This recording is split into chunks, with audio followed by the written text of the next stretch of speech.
quite busy recently. Actually, I was just pretending that I was busy, considering what I've achieved so far. I didn't do much. First, I took 2 English tests, one of which is TOEIC and the other one is OPIC.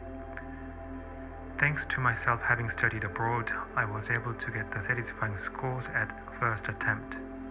I was lucky that I didn't have to spend too much money to purchase books or resit the exams.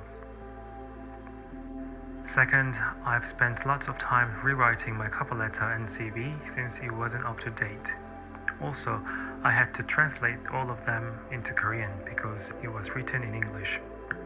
Additionally, I took a photograph, what we call resume photo.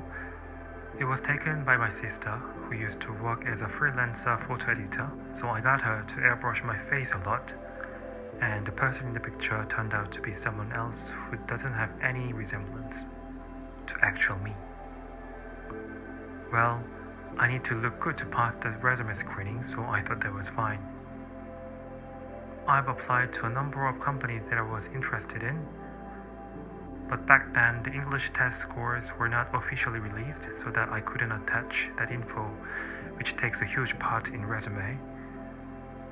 So I assume that I won't get any response to my applications. Third, I signed up for gym to get fit. I go to gym every day except Sunday because they close on Sundays. My routine is always the same. I do warm-up cardio for 10 minutes when I begin, and I move on to weightlifting for about an hour. Then I finalize with another session of cardio for 15 minutes. Then I come back home to take a shower. The gym is close to my house, so that it's very convenient, even though the place is extremely tiny and burning hot inside. FYI, I wear a mask throughout the session, and that makes everything worse, as you may have thought.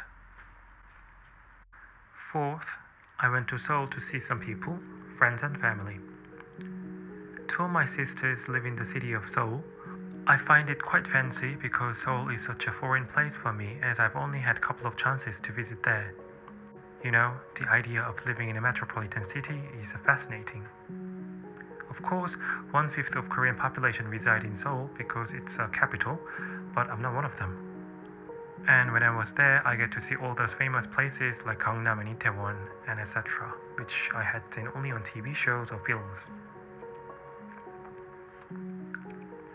My sisters, it's been almost a year since I last saw them because I met them when I was on holiday trip from Australia last year. So it was really good for me to see them and spend time together. They looked the same, my nephew looked healthy. Our family is based in Busan, so I was wondering how they would manage their life in Seoul, but they seem to be doing perfectly fine there.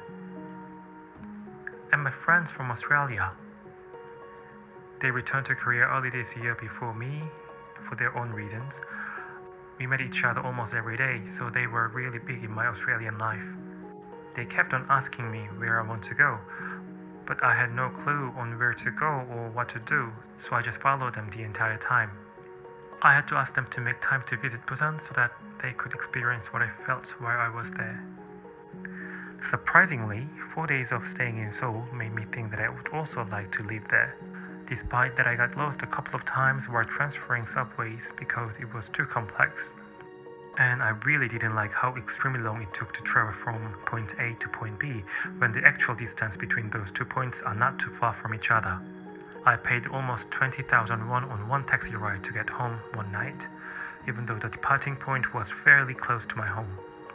I thought I'd been ripped off or something by the taxi driver, as he could have noticed by my accent that I wasn't from Seoul.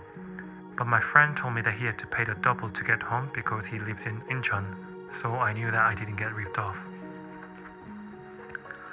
I think life is full of irony because I've always wanted to live in a small countryside house, growing some veggies and chicken, and I get to have an egg or 2 from the hen every morning, small humble life. But at the same time, I imagine myself wanting to live in Seoul, which is a total opposite to what I've been dreamed of. I talk to myself that I would be happy if I can make a small amount of money from my job just to sustain my life, as I wasn't into establishing a huge amount of wealth, and I still take the same ground. But at the same time, I spend most of my time to develop myself to become more employable by good companies. How ironic.